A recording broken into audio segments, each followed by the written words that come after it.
ക്രൂശിക്കപ്പെട്ട ക്രിസ്തുവിനെ പ്രസംഗിക്കുന്നു. ദൈവത്തിൻ്റെ വലിയ നാമം മഹത്വപ്പെടുമാറാകട്ടെ. പ്രിയപ്പെട്ടവരെ, ദാവീദ് രാജാവിൻ്റെ ജീവിതത്തിൽ സമാധാനം നൽകിയ ദൈവത്തിൻ്റെ അത്ഭുത വാത്സല്യത്തെക്കുറിച്ച് നാം മുമ്പ് ചിന്തിച്ചുവല്ലോ. നാം അത് ധ്യാനിച്ചുകൊണ്ടിരിക്കുകയായിരുന്നുവല്ലോ. സർപ്രൈസിങ് ഹാർട്ട്, വലിയൊരത്ഭുതം നടന്നു എന്ന് അനുഭവിക്കുന്ന ഹൃദയം, അതിശയിക്കുന്ന ഹൃദയം, അത്ഭുതപ്പെടുന്ന ഹൃദയം, സർപ്രൈസിങ് ഹാർട്ട്. ദാവീദിൻ്റെ ജീവിതത്തിൽ ദൈവം വലിയവ ചെയ്തു എന്ന് ദാവീദ് അറിഞ്ഞു. നാം അറിയണം, ദൈവം എൻ്റെ ജീവിതത്തിൽ എന്തെങ്കിലും ചെയ്തു എന്ന് നാം ഗ്രഹിക്കണം. അവൻ എന്നെ വ്യക്തിപരമായി അറിയുന്നുവെന്ന്, എന്നെ അവൻ സ്നേഹിക്കുന്നുവെന്ന്, ദൈവത്തിന് എന്നോട് കരുണയാണ് എന്ന്, ദൈവത്തിന് എന്നെ വാത്സല്യമാണ് എന്ന്, ദൈവം എന്നോട് കോപിച്ച് മാറുകയല്ല, ദൈവം എന്നെ ശപിച്ച് തള്ളുകയല്ല, ദൈവം എന്നെ വാത്സല്യത്തോടെ സ്നേഹിച്ച് അടുപ്പിക്കുകയാണ്. എൻ്റെ ഹീനാവസ്ഥയിൽ അവന് സഹതാപമാണ്. എൻ്റെ ജീവിതത്തിൻ്റെ പാപങ്ങളിൽ അവൻ എന്നോട് സഹതാപത്തോടെ നോക്കി നിൽക്കുകയാണ്. എന്നെ കഴുകി വെടിപ്പാക്കാനാണ് അവൻ എന്നോട് സംസാരിക്കുന്നത്. എന്നെ വെടിപ്പാക്കി എന്നെ നിർമ്മലീകരിച്ച് ദൈവത്തിൻ്റെ പ്രസാദമുള്ളവനാക്കാൻ ദൈവം എന്നെ അധ്വാനിച്ചുകൊണ്ട് നിൽക്കുകയാണ്. ദൈവത്തിന് സ്തോത്രം. ദാവീദ് അറിഞ്ഞു, ദാവീദിൻ്റെ നിസ്സാരതയിൽ ദൈവം ദാവീദിനെ ഓർത്തു എന്ന്. ഞാനോ എളിയവനും ദരിദ്രനുമാകുന്നു, എങ്കിലും കർത്താവിനെ വിചാരിക്കുന്നു. നീ തന്നെ എൻ്റെ സഹായം എന്നെ വിടുവിക്കുന്നതിനുമാകുന്നു. ദൈവമേ, താമസിക്കരുതേ. 40-ാം സങ്കീർത്തനത്തിൻ്റെ 17-ാമത്തെ വാക്യത്തിൽ ദാവീദ് അതാണ് പറഞ്ഞത്. പ്രിയപ്പെട്ടവരെ, ദൈവത്തിൻ്റെ ഭക്തന്മാരായി ആരെല്ലാം ഉണ്ടോ അവർ താങ്കളുടെ നിസ്സാരത അറിഞ്ഞവരാണ്. മാത്രമല്ല, അവർ ദൈവത്തിൻ്റെ അത്ഭുതകരമായ സ്നേഹത്തെയും രുചിച്ചവരാണ്. നിങ്ങൾ ഓർക്കൂ, സംശയിക്കേണ്ട. ആരെല്ലാം ജീവനുള്ള ദൈവത്തിൻ്റെ ഭക്തന്മാരായി വളർന്നു വന്നിട്ടുണ്ടോ, ആരെല്ലാം ജീവനുള്ള ദൈവത്തിൻ്റെ കൃപയിൽ മുന്നോട്ട് നീങ്ങി പ്രശോഭിച്ചിട്ടുണ്ടോ, അതിൻ്റെ പിന്നിൽ 2 കാര്യങ്ങൾ കാണാം. ഒന്ന്, തന്നെത്താൻ അറിയുന്നു. 2, ദൈവത്തെ അറിയുന്നു. തന്നെത്താൻ അറിയുന്ന എന്താണ്? ഞാൻ എത്ര നിസ്സാരൻ, ഞാൻ എത്രയോ പാവപ്പെട്ടവൻ, ഞാൻ എത്ര പാപിയായ മനുഷ്യൻ, ഞാൻ എത്ര ഹീന ഹൃദയമുള്ള മനുഷ്യൻ, ഞാൻ എത്രയോ അഗതിയായ മനുഷ്യൻ, ആരോരും തുണയില്ലാത്ത മനുഷ്യൻ, എന്തെല്ലാം അഭിമാനകരമായി എനിക്കുണ്ടെന്ന് എനിക്ക് തോന്നിയാലും എല്ലാം വാസ്തവത്തിൽ ശൂന്യമാണ്, പൂജ്യമാണ്. അത് തിരിച്ചറിയുന്നു. എന്നാലോ എന്നെ സ്നേഹിക്കുന്നവനാര്? അഖിലാണ്ടത്തിൻ്റെ ഉടയവൻ, അണ്ടകടാഹത്തിൻ്റെ നിർമ്മാതാവ്, ജഗന്നിയന്താവ്, ഈ അഖിലാണ്ട പ്രപഞ്ചത്തിൻ്റെ ഉടയവൻ, അവിടുന്ന് എന്നെ സ്നേഹിക്കുന്നു. ദൈവത്തിൻ്റെ വലിയ നാമം മഹത്വപ്പെടട്ടെ. ഈ നിസ്സാര മനുഷ്യനെ അവിടുന്ന് തിരിച്ചറിയുന്നു, എന്നെ സ്നേഹിക്കുന്നു. മാത്രമല്ല, എൻ്റെ തലമുടി നാരുകൾ എനിക്കറിഞ്ഞുകൂടാ എത്ര എണ്ണം ഉണ്ടെന്ന്. എന്നാൽ വചനം പറയുന്നു, നിങ്ങളുടെ തലമുടി നാരുകളെല്ലാം എണ്ണപ്പെട്ടിരിക്കുന്നു, എല്ലാം എണ്ണിയിരിക്കുന്നു. ഒരെണ്ണം കൊഴിഞ്ഞു വീഴുന്നെങ്കിൽ അത് ദൈവം അറിയുമെന്ന്. സ്വർഗസ്ഥനായ നിങ്ങളുടെ പിതാവ് അറിയാതെ ഒരു തലമുടി നാര് പോലും കൊഴിഞ്ഞു വീഴുകയില്ല എന്ന്. പ്രിയപ്പെട്ടവരെ, വിശ്വസിക്കൂ, സ്വർഗത്തിലെ ദൈവം നമ്മെ വ്യക്തിപരമായി അറിയുന്നു. നമുക്കറിയാം, വേദപുസ്തകം വായിക്കുമ്പോൾ അറിയാം, മോശയുടെ ജീവിതം കണ്ടാൽ നമുക്കറിയാം, മോശ നിസ്സാരതയിൽ നിന്ന് വളർന്നു വന്നവനാണ്. നിസ്സാരതയിൽ നിന്ന് അങ്ങ് ഒരു ഞാങ്ങണപ്പെട്ടിയിലാക്കി ആ മോശയെ നീലനദിയിലെ പെരുവെള്ളത്തിൻ്റെ ഓളങ്ങളുടെ മീതെ ഒഴുക്കി വിടുമ്പോൾ തീർന്നു എന്നാണ് കരുതിയത്. ഈ ബാലൻ, ഈ ശിശു നീലനദിയുടെ ആ വിരിമാറിലൂടെ ഒഴുകി പോവുകയാണ്. തീർന്നു, ഇനി അവനെ തിരിച്ച് കാണുകയില്ല. അവസാനിച്ചു, ഇനി ഈ കുഞ്ഞിനെ കാണുകയില്ല. കോമളനാണ്, സുന്ദരനാണ്, ദിവ്യസുന്ദരനാണ്. പക്ഷേ ഇനി ഈ കുഞ്ഞിനെ കാണുകയില്ലല്ലോ. അമ്മ തെരുതരെ ഉമ്മ കൊടുത്ത് അവനെ വാത്സല്യത്തോടെ മാറോടണച്ച് പുൽകി അമ്മ അവനെ ഞാങ്ങണപ്പെട്ടിയിലേക്ക് കിടത്തി, ഞാങ്ങണപ്പെട്ടി മൂടി. തീർന്നു, ഈ കുഞ്ഞിനെ, എൻ്റെ കുഞ്ഞിനെ, ഓമന കുഞ്ഞിനെ കാണുകയില്ലല്ലോ. ഫറോ രാജാവിനെ പേടിച്ച് ആൺകുഞ്ഞുങ്ങളെ വളർത്തുന്നത് അത് വലിയ ശിക്ഷയാണെന്ന് അറിയാമെന്നുള്ളത് കൊണ്ട് ആ അപകടം ഭയന്ന് പാവം ആ നല്ല പെറ്റമ്മ ഈ ഓമന കുഞ്ഞിനെ നീലനദിയിലെ ഞാങ്ങണപ്പെട്ടിയിലങ്ങ് ഒഴുക്കി വിടുകയാണ്. തീർന്നു എന്ന് കരുതി. പക്ഷേ തീർന്നില്ല പ്രിയരെ. തീർന്നു എന്ന് കരുതിയവൻ്റെ ജീവിതം തുടങ്ങുകയായിരുന്നു. ദൈവത്തിന് സ്തോത്രം. ദൈവത്തിൻ്റെ വലിയ നാമം മഹത്വപ്പെടട്ടെ. ഞാൻ എങ്ങനെയാണ് വർണ്ണിക്കേണ്ടത്? നിങ്ങൾക്ക് പലർക്കും തോന്നിയില്ലേ തീർന്നല്ലോ എന്ന്? ഇനി ഞാനുണ്ടോ ഈ കടത്തിൽ നിന്ന് കയറാൻ പോകുന്നു? ഇനി ഞാനുണ്ടോ ഈ പാപത്തിൽ നിന്ന് രക്ഷപ്പെടാൻ പോകുന്നു? ഞാനുണ്ടോ ഈ ഊരാക്കുരുക്കിൽ നിന്ന് അഴിഞ്ഞൊരു മോചനം പ്രാപിക്കാൻ പോകുന്നു? ഇനി എനിക്കുണ്ടോ ഒരു ഉയർത്തെഴുന്നേൽപ്പ്? എനിക്കുണ്ടോ ഒരു ഭാവി? എൻ്റെ ആത്മീയ ഭാവി നശിച്ചു, എൻ്റെ ഭൗതിക ഭാവി നശിച്ചു, ഞാനങ്ങ് മരിക്കുകയല്ലേ നല്ലത്? പലരുടെയും ഹൃദയത്തിൽ നിന്ന് നിരാശയുണ്ട്. ഹൃദയം ഇന്ന് നിരാശയിൽ തളർന്ന് മയങ്ങിക്കിടക്കുകയാണ്. മാന്യ യുവാവേ, നീ കേൾക്കൂ, നോക്കൂ, നിന്നെക്കുറിച്ച് ഇനിയും ശുഭപ്രതീക്ഷകളുണ്ട്, നിന്നെക്കുറിച്ച് ഇനിയും ആശ്വാസകരമായ പ്രതീക്ഷകളുണ്ട്. ദൈവത്തിൻ്റെ വലിയ നാമം മഹത്വപ്പെടട്ടെ. മോശയെ ഞാങ്ങണപ്പെട്ടിയിൽ നിന്ന് കരയ്ക്കടുപ്പിച്ചു. ഫറോ രാജാവിൻ്റെ പുത്രി രാജകുമാരി കുളിക്കാൻ നീലനദിയിലെ കടവിലെത്തിയപ്പോൾ തോഴിയെ വിട്ടു, ഞാങ്ങണപ്പെട്ടി അടുപ്പിച്ചു. പെട്ടി തുറന്നപ്പോൾ ഒരു പിഞ്ചോമന കുഞ്ഞ്, നല്ല പുഞ്ചിരിച്ച് കിടക്കുന്ന കുഞ്ഞ്, ഓമനത്വമുള്ള കോമളത്വമുള്ളൊരു കുഞ്ഞ്. ആ കുഞ്ഞിനെ വളർത്താൻ തീരുമാനിച്ചു. കഥ നിങ്ങൾക്കറിയാമല്ലോ. വയസ്സ് 40ആയി. കൊട്ടാരത്തിൽ രാജകുമാരനായി വളരുകയാണ്, ഫറോ രാജാവിൻ്റെ കൊട്ടാരത്തിൽ. അങ്ങനെ വളർന്നാൽ കുറേ വർഷങ്ങൾ കഴിയുമ്പോൾ മരിക്കും. ശരി, മരിച്ചു കഴിഞ്ഞാൽ ആ ശവശരീരം അഴുകിപ്പോകുന്നില്ല. ഫറോ രാജാവിൻ്റെ ശവശരീരം അഴുകുന്നില്ല. കാരണം അത് പിറമിഡിൽ സൂക്ഷിക്കും. ദൈവത്തിൻ്റെ വലിയ നാമം മഹത്വപ്പെട്ടു. ലോകത്തിൻ്റെ സപ്താത്ഭുതങ്ങളിലൊന്നായ പിറമിഡിലൊന്നിൽ ഒരു മരിച്ച ഫറോ രാജാവായി കിടക്കാമായിരുന്നു വേണമെങ്കിൽ മോശയ്ക്ക്. പക്ഷേ മോശ എന്ത് ചെയ്തു? മോശ ദൈവത്തിൻ്റെ അരുളപ്പാടിന് അനുസരണം കാണിച്ചു. മോശ കൊട്ടാരം വിട്ടിറങ്ങി. മിസ്രയീമിലെ നിക്ഷേപങ്ങളെക്കാൾ ക്രിസ്തുവിനെ നിന്ന വലിയ ധനമെന്നെണ്ണിക്കൊണ്ടിറങ്ങി. ദൈവത്തിന് സ്തോത്രം. മിസ്രയീമിലെ നിക്ഷേപങ്ങളെക്കാൾ ക്രിസ്തുവിൻ്റെ നിന്ന വലിയ ധനമെന്നെണ്ണിക്കൊണ്ട് രാജാവിൻ്റെ കോപം ഭയപ്പെടാതെ മിസ്രയീം വിട്ടുപോന്നു. ദൈവത്തിൻ്റെ വലിയ നാമം മഹത്വപ്പെടട്ടെ. സംഭവിച്ചത് എന്താണെന്നോ? ഈ മോശയെ ദൈവം വളർത്തിക്കൊണ്ട് വരികയായിരുന്നു. പക്ഷേ ദൈവം തൻ്റെ വേല പരിമേൽപ്പിക്കാൻ നേരത്ത് മോശ പറഞ്ഞു, കർത്താവേ, അത് വേറൊരാൾ നോക്കിയാൽ മതി, എന്നെ അതിന് കഴിവില്ല. ഞാൻ പുറപ്പാട് പുസ്തകം നോക്കൂ, 3-ാം അധ്യായം 11-ാം വാക്യം നമുക്ക് നോക്കിയാൽ കാണാം. പുറപ്പാട് പുസ്തകം 3-ാം അധ്യായത്തിൻ്റെ 11-ാം വാക്യത്തിൽ അങ്ങനെയാണ് കാണുന്നത്. എൻ്റെ കർത്താവേ, ഞാനൊരു വിക്കനാണ്, ഞാൻ കഴിവില്ലാത്തവനാണ്, എനിക്ക് പ്രാപ്തിയില്ല, അതിന് വേറെ ആരെങ്കിലും നോക്കിയാൽ മതി. ദൈവത്തിന് സ്തോത്രം. മോശ പറയുന്നത് അങ്ങനെയാണ്, എനിക്ക് കഴിവില്ല എന്നാണ് പറയുന്നത്. 4-ാം അധ്യായം 1-ാം വാക്യം പറയുന്നു, അവർ എന്നെ വിശ്വസിക്കാതെയും എൻ്റെ വാക്ക് കേൾക്കാതെയും യഹോവ നിനക്ക് പ്രത്യക്ഷനായിട്ടില്ല എന്ന് പറയുന്ന ഉത്തരം പറഞ്ഞു. വീണ്ടും 4-ാം അധ്യായം 10-ാം വാക്യം, കർത്താവേ, മുമ്പേ തന്നെയും നീ അടിയനോട് സംസാരിച്ച ശേഷവും ഞാൻ വാക്സാമർഥ്യമുള്ളവനല്ല, ഞാൻ വിക്കനും തടിച്ച നാവുള്ളവനുമാകുന്നു എന്ന് പറഞ്ഞു. ദൈവത്തിന് സ്തോത്രം. വീണ്ടും മോശ പറയുകയാണ്, കർത്താവേ, നിനക്ക് ബോധിച്ച മറ്റാരെയെങ്കിലും അയക്കണമേ എന്ന് പറഞ്ഞു. ഓരോന്ന് മോശ പറയുമ്പോൾ വാസ്തവത്തിൽ മോശ പറയുന്നത് എന്താണെന്നറിയാമോ? കർത്താവേ, ഐ ഹാവ് നോ എബിലിറ്റി, എനിക്ക് കഴിവില്ല കർത്താവേ, വേറൊരാളെ അയക്കണമേ. പിന്നെ മോശ പറഞ്ഞു, ഐ ഹാവ് നോ മെസ്സേജ്, എനിക്കൊരു സന്ദേശമില്ല കർത്താവേ, ഐ ഹാവ് നോ മെസ്സേജ്, അതുകൊണ്ട് വേറെ ആരെങ്കിലും അയക്കണമേ. പിന്നെ മോശ പറഞ്ഞു, I have no power, no authority, എനിക്ക് അധികാരമില്ല, എനിക്ക് ശക്തിയില്ല കർത്താവേ, വേറെ ആരെങ്കിലും അയക്കണമേ. പിന്നെ പറഞ്ഞു, ഐ ഹാവ് നോ കറേജ്, എനിക്ക് ധൈര്യമില്ല കർത്താവേ, വേറെ ആരെങ്കിലും അയക്കണമേ. പിന്നെ പറഞ്ഞു, ഐ ഹാവ് നോ ഇൻട്രസ്റ്റ്, കർത്താവെ, കാര്യം അങ്ങനെയൊക്കെ ആണെങ്കിലും നീ ഇത്രയും വാഗ്ദത്തൊക്കെ തന്നെങ്കിലും എനിക്കതിന് ഇൻട്രസ്റ്റ് ഇല്ല, നിൻ്റെ വേല ചെയ്യാൻ അതിന് കാര്യം ഞാൻ അങ്ങ് ഓർത്താ പുറപ്പെട്ടത്. പക്ഷേ നോ കറേജ് ആഫ്റ്റർ ഓൾ, ഇല്ല കർത്താവെ, എനിക്ക് ശക്തിയില്ല, എനിക്ക് ധൈര്യമില്ല, എനിക്ക് പ്രാപ്തിയില്ല, വേറെ ആരെങ്കിലും അയക്കുക. ദൈവത്തിന് സ്തോത്രം. സ്വർഗത്തിലെ ദൈവം തുടങ്ങി വെച്ചത് അവിടുന്ന് പൂർത്തീകരിക്കാതെ മാറുമോ? മകനെ, നീ പലതും പറഞ്ഞ് പുറകോട്ടും അറിയാലും എൻ്റെ കർത്താവ് നിന്നെ വിടാൻ ഉദ്ദേശിക്കുന്നില്ല. ദൈവത്തിന് സ്തോത്രം. ജീവനുള്ള ക്രിസ്തു നിൻ്റെ പിറകെ വരികയാണ്. നിന്നെ താൻ എത്തിക്കേണ്ട കടവിൽ എത്തിക്കുവാനായി അവിടെ അധ്വാനിക്കുകയാണ്. നീ മറുതലിച്ചാലും, നീ മത്സരിച്ചാലും, നീ എതിർത്ത് മാറിയാലും, നീ കോപിച്ചാലും, നീ പരിഭവിച്ചാലും, മകനെ, നീ മത്സരിച്ചാലും നിന്നെ വിട്ടുപോകുവാൻ ദൈവത്തിന് മനസ്സില്ല. മകളെ, നീ പുറകോട്ട് മാറിയാലും നിൻ്റെ പിറകെ അവൻ വരികയാണ്. അവൻ നിന്നെ കൂട്ടിക്കൊണ്ടു പോകുവാനാണ് വരുന്നത്. അവൻ നിന്നെക്കുറിച്ച് ഉദ്ദേശിച്ചതായ ശുശ്രൂഷ നിന്നെക്കൊണ്ട് തന്നെ നിവർത്തിപ്പിക്കാനാണ് അവൻ വരുന്നത്. അതിനുവേണ്ടി അവൻ നിന്നെ ഒരുക്കിക്കൊണ്ടിരിക്കുകയാണ്. ദൈവത്തിന് സ്തോത്രം. മോശ വിനയപൂർവ്വം താഴ്മയോടെ പറഞ്ഞതെല്ലാം ദൈവം കേട്ടു. ദൈവം സമാധാനത്തോടെ മോശയോട് പറഞ്ഞു, വേണ്ട, ഞാൻ നിന്നോടുകൂടി ഇരിക്കാം. നിനക്ക് കഴിവില്ലെന്ന് പറഞ്ഞു, എനിക്ക് മനസ്സിലായി. നീ തടിച്ച നാവുള്ളവനാണെന്ന് പറഞ്ഞു, എനിക്കറിയാം. നീ വിക്കനാണെന്ന് പറഞ്ഞു, എനിക്കറിയാമല്ലോ. മോനെ, നിൻ്റെ ബലഹീനതയൊക്കെ ഞാൻ അറിയുന്നുണ്ട്. എനിക്ക് ധൈര്യമില്ലെന്ന് പറഞ്ഞു, വേറൊരാളെ അയക്കണമേ എന്ന് പറഞ്ഞു. ശരി, പക്ഷേ നിന്നോടുകൂടെ ഞാൻ ഇരിക്കും. ദൈവത്തിന് സ്തോത്രം. ദൈവത്തിൻ്റെ വലിയ നാമം മഹത്വപ്പെടട്ടെ. നിന്നോടുകൂടെ ഞാൻ ഇരിക്കും. ഞാൻ നിന്നോട് കൂടെ ഇരുന്ന് നിന്നിൽ കൂടി അത്ഭുതങ്ങളും അടയാളങ്ങളും ചെയ്യും. മോശ പിൽക്കാലത്ത് ദൈവത്തിൻ്റെ അത്ഭുതങ്ങൾ ഓർത്തുകൊണ്ട് ദൈവത്തെ സ്തുതിക്കുന്നുണ്ട്. ദൈവത്തിൻ്റെ കൃപകളെ ഓർത്ത് ദൈവത്തെ വാഴ്ത്തുന്നുണ്ട്. തലമുറയായി നീ ഞങ്ങളുടെ സങ്കേതമായിരിക്കുന്നു എന്ന് പറഞ്ഞുകൊണ്ട് മോശ ദൈവത്തെ സ്തുതിക്കുന്നുണ്ട്. അതാണ് 90-ാം സങ്കീർത്തനം. 90-ാം സങ്കീർത്തനത്തിൽ മോശ ദൈവത്തെ വാഴ്ത്തുകയാണ്. തലമുറയായി നീ ഞങ്ങളുടെ സങ്കേതമായിരിക്കുന്നു. തലമുറകൾ കഴിഞ്ഞാലും ദൈവമേ, നിൻ്റെ ദയ മാറുകയില്ല, നിൻ്റെ സ്നേഹം എന്നിൽ നിന്ന് മാറുന്നില്ല. യഹോവേ, കർത്താവേ, തലമുറ തലമുറയായി നീ എൻ്റെ സങ്കേതമായിരിക്കുന്നു. 90-ാം സങ്കീർത്തനം മോശയുടെ സങ്കീർത്തനമാണ്.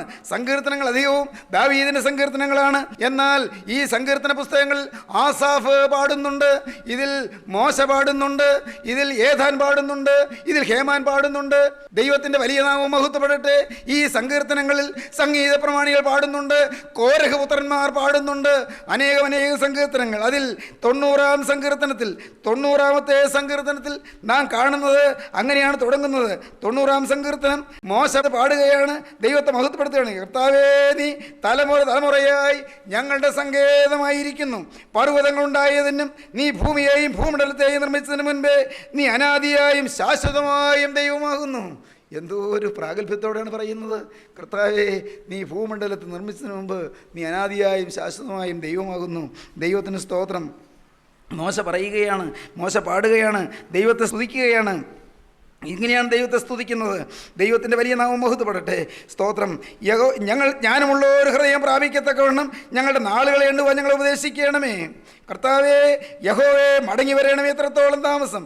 അടിയങ്ങളോട് സഹതാപം തോന്നണമേ. കാലത്ത് തന്നെ ഞങ്ങളെ നിൻ്റെ ദയ കൊണ്ട് തൃപ്തരാക്കണമേ. എന്നാൽ ഞങ്ങളുടെ ആയുഷ്കാലമൊക്കെയും ഞങ്ങൾ ഘോഷിച്ചാനന്ദിക്കും. ആയുഷ്കാലം മുഴുവനും സ്തുതിക്കുമെന്ന്, ആയുഷ്കാലം മുഴുവനും ഘോഷിച്ചാനന്ദിക്കുമെന്ന്.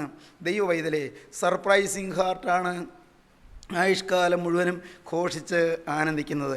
സർപ്രൈസിങ് ഹാർട്ട്, അതിശയിക്കുന്ന ഹൃദയം. ദൈവത്തിന് സ്തോത്രം. മോശ എളിമയുള്ളവനായിരുന്നു, മോശ വിനയമുള്ളവനായിരുന്നു, മോശ താഴ്മയുള്ളവനായിരുന്നു. താഴ്മയുള്ളവരെയാണ് ദൈവം ഉയർത്തുന്നത്. ദൈവത്തിന് സ്തോത്രം. ഹൃദയത്തിൻ്റെ താഴ്മ, ഹൃദയത്തിൻ്റെ എളിമ, ഹൃദയത്തിൻ്റെ ആ സൗമ്യത. നിൻ്റെ സൗമ്യത എന്നെ വലിയവനാക്കിയിരിക്കുന്നു പറയും. നിൻ്റെ സൗമ്യത എന്നെ വലിയവനാക്കിയിരിക്കുന്നു. സൗമ്യതയുള്ളവരാകുകയും താഴ്മയുള്ളവരാകുകയും. ദൈവത്തിന് സ്തോത്രം. ദൈവമക്കളെ, തുടർന്ന് നാം വീണ്ടും വേദപുസ്തകം വായിക്കുമ്പോൾ കാണാം, ആമോസ് ദൈവത്തെ അതിശയത്തോടെ സ്തുതിച്ച ദൈവദാസനാണ്. ആമോസ് പറയുന്നുണ്ട്, ആമോസിൻ്റെ പുസ്തകം 7-ാം അധ്യായത്തിൽ ആമോസ് പറയുന്നുണ്ട്, ഞാൻ പ്രവാചകനല്ല, പ്രവാചക ശിഷ്യനുമല്ല, ഞാൻ ഇടയനും കാട്ടത്തിപ്പഴം പെറുക്കുന്നവനും അത്രേ. ഞാൻ ആടുകളെ നോക്കിക്കൊണ്ടിരിക്കുമ്പോൾ യഹോവയെ കർത്താവ് എന്നെ പിടിച്ചു, നീ ചെന്ന് എൻ്റെ ജനമായ ഇസ്രായേലിനോട് പ്രവചിക്ക എന്ന് പറഞ്ഞു. ആമോസിൻ്റെ പുസ്തകം 7-ാം അധ്യായം വായിക്കുമ്പോൾ കുറേയേറെ ദർശനങ്ങളൊക്കെയുണ്ട്. ദർശനങ്ങൾ അതിനെക്കുറിച്ച് ഇപ്പോൾ വിവരിക്കാൻ നേരമില്ല. പക്ഷേ പറയാം, ആമോസിൻ്റെ പുസ്തകത്തിൽ അവിടെ പ്രവാചകൻ ചില കാഴ്ചകൾ കാണുന്നുണ്ട്.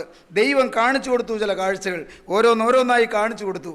എന്നിട്ട് അങ്ങനെ ആത്മാവിൻ്റെ വഴികൾ രാജകൊട്ടാരത്തിലും എല്ലാം പ്രസിദ്ധമായി. ആമോസിൻ്റെ പ്രവചനം ഒരു പാവപ്പെട്ടവൻ പ്രവചിക്കുന്നു. ഒരു സാധു, ആ ആടുകളെ നോക്കി നടക്കുന്ന ഒരു സാധു ആട്ടിടയൻ, അവനുണ്ട് പ്രവചിക്കുന്നു. അവനുണ്ട് വരാനിരിക്കുന്ന കാര്യങ്ങൾ പറയുന്നു. അത് രാജകൊട്ടാരത്തിലെ ഒഫീഷ്യൽ പ്രോഫറ്റ്സിന് ഇഷ്ടപ്പെട്ടില്ല. ഈ എട്ടും പൊട്ടും തിരിയാത്തവൻ കയറി പ്രസംഗിക്കുന്നു. ഈ ഒരു തിയോളജിക്കൽ സെമിനാരിയിൽ പോലും പഠിക്കാത്തവനുണ്ട് സുവിശേഷം പറയുന്നു. ദൈവത്തിൻ്റെ വലിയ നാമം മഹത്വപ്പെടട്ടെ. തിയോളജി അറിയാൻ വയ്യാത്തവൻ അവനാണ് പ്രസംഗിക്കുന്നത്. ദൈവത്തിൻ്റെ വലിയ നാമം മഹത്വപ്പെടട്ടെ. അവിടെ ബേഥേലിലെ പുരോഹിതനായ അമസ്യാവ് ഇസ്രായേൽ രാജാവായ യൊരോബെയാമിൻ്റെ അടുക്കൽ ആളയച്ചു. ആമോസ് ഇസ്രായേൽ ഗൃഹത്തിന് മധ്യേ നിനക്ക് വിരോധമായി കൂട്ടുകെട്ടുണ്ടാക്കുന്നു. അവൻ്റെ വാക്കൊക്കെയും സഹിപ്പാൻ ദേശത്തിൻ്റെ കഴിവില്ല. യൊരോബെയാം വാൾ കൊണ്ട് മരിക്കും. ഇസ്രായേൽ സ്വദേശം വിട്ട് പ്രവാസത്തിലേക്ക് പോകേണ്ടി വരും എന്നിങ്ങനെ ആമോസ് പറയുന്നു എന്ന് പറയിച്ചു. അമസ്യാവ് ഒഫീഷ്യൽ പ്രോഫറ്റാണ്, ഒഫീഷ്യൽ പ്രീസ്റ്റാണ്, ഔദ്യോഗിക പ്രവാചകനാണ്, ഔദ്യോഗിക പുരോഹിതനാണ്. അമസ്യാവ് അറിയിച്ചു, രാജകൊട്ടാരത്തിൽ അറിയിച്ചു, രാജാവേ, ദാണ്ടേ നമ്മുടെ നാട്ടിൽ ഒരു വെറും സാധാരണക്കാരൻ, കാട്ടിലൂടെ കാട്ടത്തിപ്പഴം പെറുക്കി നടന്ന ഒരു ചെറുപ്പക്കാരൻ വന്ന് അവനുണ്ട് ദൈവത്തിൻ്റെ വലിയ കാര്യങ്ങൾ പറയുന്നു, വരാനിരിക്കുന്ന കാര്യങ്ങളൊക്കെ പറയുന്നു. അവനെ ഒന്ന് വേഗം വിലക്കണം, അവനെ നിശേഷം സമൂഹത്തിൽ നിന്ന് മാറ്റി നിർത്തണം, അല്ലെങ്കിൽ നമുക്ക് അപകടമാണ്, നമുക്ക് ഭീഷണിയാണവൻ എന്ന് അമസ്യാവ് പറഞ്ഞു. നാം വായിക്കുന്നത് അങ്ങനെയാണ്. അമസ്യാവ് ആമോസിനോട് പറഞ്ഞു, എടോ ദർശക, യഹൂദ ദേശത്തിലേക്ക് ഓടിപ്പോയിക്കൊള്ളുക, അവിടെ പ്രവചിച്ച് അഹോവൃത്തി കഴിച്ചുകൊള്ളുക. 12-ാം വാക്യം 7:12. എടോ ദർശക, യഹൂദ ദേശത്തിലേക്ക് ഓടിപ്പോയിക്കൊള്ളുക, അവിടെ പ്രവചിച്ച് അഹോവൃത്തി കഴിച്ചുകൊള്ളുക. ബേഥേലിലോ ഇനി പ്രവചിക്കരുത്, അത് രാജാവിൻ്റെ വിശുദ്ധ മന്ദിരവും രാജധാനിയുമല്ലോ. ഇവിടെ നീ പ്രവചിക്കേണ്ട. ഇവിടെ രാജാവിൻ്റെ വിശുദ്ധമന്ദിരമുണ്ട്, ഇവിടെ രാജധാനിയുണ്ട്, ഇവിടെ കൊട്ടാരമുണ്ട്, ഇവിടെ അരമനയുണ്ട്. ഇവിടെ പ്രവചിക്കണ്ട. നീ വേണമെങ്കിൽ പ്രവചിക്കണമെങ്കിൽ ബേഥേലിൽ പ്രവചിക്കാതെ അങ്ങ് യഹൂദാദേശത്തിലേക്ക് ഓടിപ്പോകൂ. നിനക്ക് അഹോവൃത്തി കഴിക്കണമെന്നല്ലേ ഉള്ളൂ, നിനക്ക് ഉപജീവനം കഴിക്കാനല്ലേ ഈ പ്രവചനം നടത്തിക്കൊണ്ടിരിക്കുന്നത്. ആമോസ് അത്ഭുതപ്പെട്ടു. അപ്പം ഞാൻ എൻ്റെ കർത്താവിൻ്റെ വചനം പറയുന്നത് ഉപജീവനത്തിന് വേണ്ടിയാണെന്ന് പാവം അമസ്യാവ് ധരിച്ചത്. എടോ ദർശക, നീ യഹൂദാദേശത്തിലേക്ക് ഓടിപ്പോയി കേൾക്കുക, അവിടെ പ്രവചിച്ച് അഹോവൃത്തി കഴിച്ചു കൊള്ളുക. അഹോവൃത്തി കഴിക്കാനല്ലേ നീ പ്രസംഗിച്ച് നടക്കുന്നത്? അത് അവിടെ യഹൂദാദേശത്ത് ചെയ്യുന്നത്. ഇവിടെ ഞങ്ങളുടെ നാട്ടിൽ ഈ രാജധാനിയുള്ള നഗരത്തിൽ ബേഥേലിൽ ഈ പരിപാടി കൊണ്ടൊന്നും ഇങ്ങോട്ട് വരണ്ട. ദൈവത്തിന് സ്തോത്രം. ഉടനെ ബേഥേലിലോ ഇനി പ്രവചിക്കരുത്, അത് രാജാവിൻ്റെ വിശുദ്ധമന്ദിരവും രാജധാനിയുമല്ലോ എന്ന് പറഞ്ഞു. അതിന് ആമോസ് പിന്നെ പറയുന്ന വാക്യങ്ങളാണ് കുറിച്ചിടേണ്ട വാക്യങ്ങൾ. ആമോസ് പറയുകയാണ്, ഞാൻ പ്രവാചകനല്ല, പ്രവാചക ശിഷ്യനുമല്ല. അതെ, എനിക്കങ്ങനെ ഒരു പരിശീലനമൊന്നുമില്ല, ഞാനങ്ങനെ പഠിച്ചിട്ടൊന്നുമില്ല, എനിക്ക് പ്രവചനം പറയാനുള്ള കഴിവോ യോഗ്യതയോ ഒന്നും എനിക്കില്ല.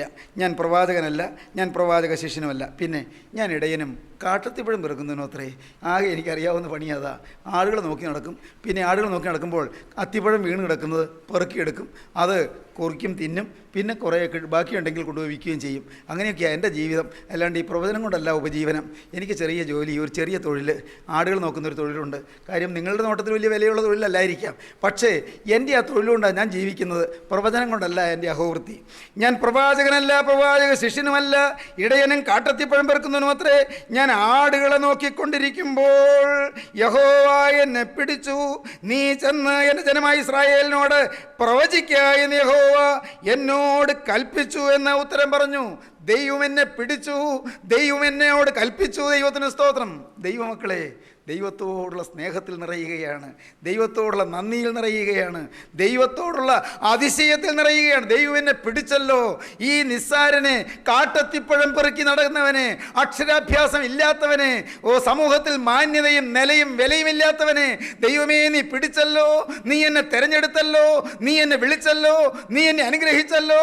ദൈവത്തോടുള്ള നന്ദിയിൽ നിറയുകയാണ്. ഞാൻ പ്രവാചകനല്ല, പ്രവാചക ശിഷ്യനുമല്ല, ഞാൻ ഇടയനും കാട്ടത്തിപ്പഴം പെറുക്കുന്നതിനോ അത്രേ. ഞാൻ ആടുകളെ നോക്കിക്കൊണ്ടിരിക്കുമ്പോൾ യഹോവ എന്നെ പിടിച്ചു. നീ ചെന്ന് എൻ്റെ ജനമായ ഇസ്രായേലിനോട് പ്രവചിക്കുക എന്ന് കൽപ്പിച്ചു. ദൈവത്തിന് സ്തോത്രം. ദൈവത്തിൻ്റെ വലിയ നാമം മഹത്വപ്പെടട്ടെ. സഹോദരങ്ങളെ, യിരെമ്യാ പ്രവാചകനും ഇങ്ങനെ തന്നെയാണ്. അതിശയിക്കുന്ന ഹൃദയം ഉണ്ടായിരുന്നു. ദാവീദിന് സർപ്രൈസിംഗ് ഹാർട്ട് ഉണ്ടായിരുന്നു, ആമോസിന് സർപ്രൈസിംഗ് ഹാർട്ട് ഉണ്ടായിരുന്നു, മോശയ്ക്ക് സർപ്രൈസിംഗ് ഹാർട്ട് ഉണ്ടായിരുന്നു, യിരെമ്യാ പ്രവാചകന് സർപ്രൈസിംഗ് ഹാർട്ട് ഉണ്ടായിരുന്നു. യിരെമ്യാ പ്രവചനം 1-ാം അധ്യായം 4-ാമത്തെ വാക്യം മുതൽ വായിക്കുമ്പോൾ നാം കാണുന്നതാണ്, യഹോവയുടെ അരുളപ്പാട് എനിക്കുണ്ടായതെന്നാൽ നിന്നെ ഉദരത്തിൽ ഉരുവാക്കിയതിനു മുൻപേ ഞാൻ നിന്നെ അറിഞ്ഞു. നീ ഗർഭപാത്രത്തിൽ നിന്ന് പുറത്തു വന്നതിന് മുൻപേ ഞാൻ നിന്നെ വിശുദ്ധീകരിച്ചു. ജാതികൾക്ക് പ്രവാചകനായി നിയമിച്ചിരിക്കുന്നു. എന്നാൽ ഞാൻ, അയ്യോ യഹോവയായ കർത്താവേ, എനിക്ക് സംസാരിപ്പാൻ അറിഞ്ഞുകൂടാ, ഞാൻ ബാലനല്ലോ എന്ന് പറഞ്ഞു. അതിന് യഹോവ എന്നോടല്ല ചെയ്തത്, ഞാൻ ബാലനെന്ന് നീ പറയരുത്. ഞാൻ നിന്നെ അയക്കുന്ന അവരുടെ അടുക്കൽ നീ പോകുകയും ഞാൻ നിന്നോട് കൽപ്പിക്കുന്നതൊക്കെയും സംസാരിക്കുകയും വേണം. നീ അവരെ ഭയപ്പെടരുത്, നിന്നെ വിടുവിക്കേണ്ടതിന് ഞാൻ നിന്നോട് കൂടെ ഉണ്ടെന്ന് യഹോവയുടെ അരുളപ്പാട്. പിന്നെ യഹോവ കൈ നീട്ടി എൻ്റെ വായെ തൊട്ടു. ഞാൻ എൻ്റെ വചനങ്ങൾ നിൻ്റെ വായിൽ തന്നിരിക്കുന്നു. നോക്കുക, നിർമൂലമാക്കുവാനും പൊളിപ്പാനും നശിപ്പിപ്പാനും ഇടിച്ചു കളവാനും പണിവാനും നടുവാനും വേണ്ടി ഞാൻ നിന്നെ ഇന്ന് ജാതികളുടെ മേലും രാജ്യങ്ങളുടെ മേലും ആക്കി വെച്ചിരിക്കുന്നുവെന്ന് യഹോവ എന്നോട് കൽപ്പിച്ചു. ദൈവത്തിന് സ്തോത്രം.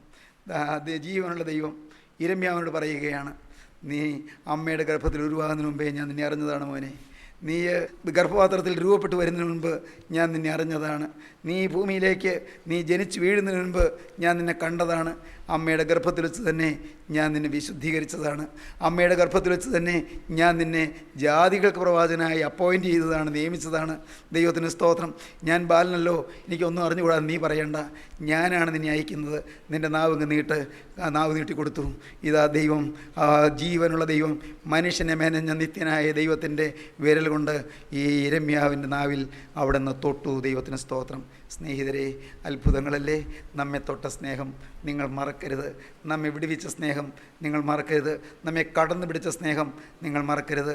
അമ്മയുടെ ഗർഭത്തിൽ ഉരുവാകുന്നതിന് മുൻപേ നമ്മെ അറിഞ്ഞ സ്നേഹം, അമ്മയുടെ ഗർഭത്തിൽ ഉരുവാകുന്നതിന് മുൻപേ നമ്മെ വിശുദ്ധീകരിച്ച സ്നേഹം, അമ്മയുടെ ഗർഭത്തിൽ ഉരുവാകുന്നതിന് മുൻപേ നമ്മെ വിളിച്ചു മാറ്റിയ സ്നേഹം, അമ്മയുടെ ഗർഭത്തിൽ ഉരുവാകുന്നതിന് മുൻപേ നമ്മെ തെരഞ്ഞെടുത്ത സ്നേഹം. പ്രിയപ്പെട്ടവരെ, ഈ പ്രകൃതിയിൽ ആരും നമ്മെ കാണുന്നതിന് മുൻപ് നമ്മെ കാണുകയും കൈ വളരുന്നോ കാൽ വളരുന്നോ എന്ന് നോക്കിക്കൊണ്ട് അസ്ഥിപഞ്ജരം രൂപപ്പെടുമ്പോൾ കേവലം ഒരു മാംസപിണ്ഡമായി ഒരു മാസമായി അവിടെ അമ്മയുടെ ഗർഭപാത്രത്തിൽ കിടക്കുമ്പോൾ നമ്മെ അറിഞ്ഞ് നമ്മെ അപ്പോയിന്റ് ചെയ്ത ദൈവം, ജാതികൾക്ക് പ്രവാചകനായി നിയമിച്ച ദൈവം, ഇന്ന് ഈ സമയത്ത് ദൈവജനമേ നിങ്ങളുടെ അരികിലേക്ക് വരികയാണ്. ആ ജീവനുള്ള ദൈവത്തിൻ്റെ വചനം നിങ്ങളുടെ നാവിൽ തൊട്ട് തരികയാണ്. മകനെ, ജാതികൾക്ക് പ്രവാചകനായി നീ എഴുന്നേൽക്കുക.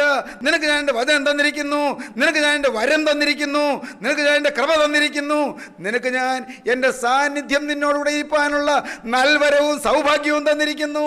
ദൈവത്തിൻ്റെ സാന്നിധ്യം തരികയാണ്, ദൈവത്തിൻ്റെ കൃപ തരികയാണ്, ദൈവത്തിൻ്റെ വാത്സല്യം തരികയാണ്. മകളെ, ഭയപ്പെടേണ്ട. സ്നേഹിത, തെല്ലും നീ ഭയപ്പെടേണ്ട, ആരെയും ഭയപ്പെടേണ്ട. ജീവനുള്ള ദൈവത്തെ മാത്രം ഭയപ്പെടുകയും, ദേഹിയെ കൊല്ലുവാൻ കഴിയാതെ ദേഹത്തെ മാത്രം കൊല്ലുവാൻ കഴിയുന്നവരെ ഭയപ്പെടേണ്ട. ദേഹത്തെയും ദേഹിയെയും കൊന്ന് നരകത്തിൽ തള്ളുവാൻ കഴിയുന്നവനെ മാത്രം ഭയപ്പെടുകയും. ദൈവത്തിന് സ്തോത്രം. ദൈവഭയമുള്ളവരാകുകയും. അതിശയിക്കുന്ന ഹൃദയം, എൻ്റെ ദൈവത്തിൻ്റെ വലിയ നാമം മഹത്വപ്പെടട്ടെ. നിങ്ങൾക്ക് അതിശയിക്കുന്ന ഹൃദയം വേണമോ? നിങ്ങൾ ആരാണ് നിങ്ങൾ അറിഞ്ഞാൽ നിങ്ങൾ അതിശയിക്കാൻ തുടങ്ങും. എന്നെ ഇങ്ങനെ കണ്ടല്ലോ, ദൈവത്തിന് സ്തോത്രം. എന്നെ ഇങ്ങനെ സ്നേഹിച്ചല്ലോ, ദൈവത്തിന് സ്തോത്രം. എൻ്റെ സഹോദരങ്ങളെ, ഞാൻ നിങ്ങളോട് പറയട്ടെ, എന്നെ നിലനിർത്തുന്നത് ഞാൻ ആരാണെന്നുള്ള അറിവാണ്. ദൈവത്തിന് സ്തോത്രം. അത് മുഴുവൻ അറിഞ്ഞോന്നല്ല, എങ്കിലും ഞാൻ പറയട്ടെ, ഞാനൊരു പാവ മനുഷ്യനാണ്, ഞാനൊരു നിസ്സാര മനുഷ്യനാണ്, ഞാനൊരു അല്പപ്രാണിയാണ്, കഴിവില്ലാത്തൊരു മനുഷ്യനാണ്, ഒരു ബലഹീന മനുഷ്യനാണ്. ദൈവത്തിന് സ്തോത്രം. ദൈവത്തിൻ്റെ വലിയ നാമം മഹത്വപ്പെടട്ടെ. എന്നാൽ ദൈവം എന്നെ സ്നേഹിച്ചു എന്ന് എനിക്കറിയാം. എൻ്റെ കർത്താവ് എന്നെ കരുതി, അവിടെ നിന്ന് എന്നെ സ്നേഹിച്ചു. എന്നെ അഗതിയായി എന്നെ കാണുവാൻ ദൈവത്തിന് മനസ്സ് തോന്നി. ഈ നിസ്സാരനായ അനാഥനെ പോലെ കഴിഞ്ഞ എന്നെ നിസ്സാരതയിൽ നിന്ന് പൊക്കിയെടുക്കാൻ ദൈവത്തിന് കരുണ തോന്നി. പ്രിയപ്പെട്ടവരെ, ഞാൻ നിങ്ങളോട് ഒരിക്കൽ പറഞ്ഞു എന്നാണ് എൻ്റെ വിചാരം. ദൈവത്തിന് സ്തോത്രം. ഞാൻ പാടത്തെ കൃഷി ചെയ്തുകൊണ്ട് ഒരേർക്കാളെ പൂട്ടിക്കൊണ്ട് അങ്ങനെ ജോലി ചെയ്യുന്നതിൻ്റെ കൂടെ നടന്ന ഒരു സാധു കർഷകനാണ്. ദൈവത്തിന് സ്തോത്രം. സ്വർഗത്തിലെ ദൈവം എന്നെ അവിടെ നിർത്താൻ അവിടുന്ന് ആഗ്രഹിച്ചില്ല. അവിടത്തേക്ക് എന്നെക്കുറിച്ചൊരു ഉദ്ദേശം ഉണ്ടായിരുന്നു. നിങ്ങൾ ഓരോരുത്തരെക്കുറിച്ച് ഉദ്ദേശമുണ്ട്. ദൈവത്തിൻ്റെ ഉദ്ദേശത്തിന് മകനെ നീ കീഴ്പ്പെട്ട് കൊടുക്കൂ. നീ അറിയാത്ത വഴിയിൽ കൂടി അവൻ നിന്നെ നടത്തും. നീ ഇതുവരെ അറിയാത്ത അനുഭവങ്ങൾ നിനക്ക് ലഭിക്കും. ഇതുവരെ നീ രുചിച്ചിട്ടില്ലാത്ത അത്ഭുതങ്ങൾ നീ രുചിക്കാൻ തുടങ്ങും. ദൈവവൈതലേ, നിന്നെ അവൻ അത്ഭുതകരമായി വളർത്താൻ തുടങ്ങും. നിന്നോട് കൂടെ അവൻ ഇരിക്കും. മതി. രോഗം വന്നാൽ പേടിക്കാനില്ല, ആപത്ത് വന്നാൽ ഭയപ്പെടാനില്ല, എതിർപ്പുകൾ വന്നാൽ അല്പം പോലും അധൈര്യപ്പെടാനില്ല. പലരും തെറ്റിദ്ധരിച്ചാലും ഒന്നും പേടിക്കാനില്ല. പലരും തെറ്റിദ്ധരിച്ചു എന്ന് വരാം, പലരും എതിർത്തു എന്ന് വരാം, പലരും നിസ്സാരനാക്കി തള്ളിയെന്ന് വരാം, പലരും കുറ്റപ്പെടുത്തിയെന്ന് വരാം, പലരും ഒറ്റപ്പെടുത്തിയെന്ന് വരാം, പലരും തുച്ഛീകരിച്ചെന്ന് വരാം, പലരും ചെറുതാക്കിയെന്ന് വരാം. മകനെ, പലരും കിംവദന്തികൾ പറഞ്ഞ് പരത്തിയെന്ന് വരാം. എങ്കിലും ദൈവവൈതലേ, ഭയപ്പെടേണ്ട. നിത്യനായ ദൈവം നിന്നെ പേർ ചൊല്ലി വിളിച്ചിരിക്കുന്നു. അവൻ നിന്നെ മുന്നറിഞ്ഞിരിക്കുന്നു, അവൻ നിന്നെ വിളിച്ചിരിക്കുന്നു, അവൻ നിന്നെ തെരഞ്ഞെടുത്തിരിക്കുന്നു, അവൻ നിന്നെ മുൻ നിയമിച്ചിരിക്കുന്നു. തൻ്റെ പുത്രൻ ഏക സഹോദരന്മാരിൽ ആദ്യജാതനാകേണ്ടതിന് അവൻ്റെ സ്വരൂപത്തോടെ അനുരൂപരാകുവാൻ മുൻ നിയമിച്ചിരിക്കുന്നു. മുൻ നിയമിച്ചവരെ വിളിച്ചും വിളിച്ചവരെ നീതീകരിച്ചും നീതീകരിച്ചവരെ തേജസ്കരിച്ചിരിക്കുന്നു എന്നത്രേ അപ്പോസ്തലനായ പൗലോസ് റോമർക്കെഴുതിയ ലേഖനം 8-ാം അധ്യായം 22-ാം വാക്യം മുതൽ പറയുന്നത്. സ്നേഹിതരെ, ദൈവം നമ്മെ വിളിച്ചിരിക്കുന്നു. ഇന്ന് നിങ്ങളിത് കേൾക്കുമ്പോൾ നിങ്ങൾക്ക് ദൈവത്തോട് നന്ദി വരുന്നുണ്ടോ? ദൈവത്തോടുള്ള നന്ദി, ദൈവത്തോടുള്ള സ്നേഹം, ഇന്ന് വരെ കാത്ത കരുണ, അതോർത്ത് നന്ദിയുള്ളവരാകുകയും നമ്മുടെ തലകളെ നമുക്ക് വണക്കാം. അല്പസമയം നമുക്ക് ധ്യാനിച്ചിരിക്കാം, അല്പസമയം നമുക്ക് ധ്യാനിച്ച് പ്രാർത്ഥിച്ചുകൊണ്ടിരിക്കാം. നമുക്ക് ശാന്തമായി ക്രിസ്തുവിൻ്റെ പാദത്തിൽ അണഞ്ഞിരിക്കാം. കർത്താവിനോട് പറയാം, കർത്താവേ, ഞാൻ അറിഞ്ഞില്ല നീ എന്നെ അറിയുന്നുണ്ടെന്ന്. നാഥ, ഞാൻ അറിഞ്ഞില്ല നീ എന്നെ സ്നേഹിക്കുന്നുണ്ടെന്ന്. നീ എന്നെ സ്നേഹിക്കുന്നുണ്ടെങ്കിൽ പിന്നെ എനിക്കെന്താണ് ഈ ആപത്തുകൾ വന്നതെന്നാണ് എൻ്റെ ചോദ്യമായിരുന്നത്.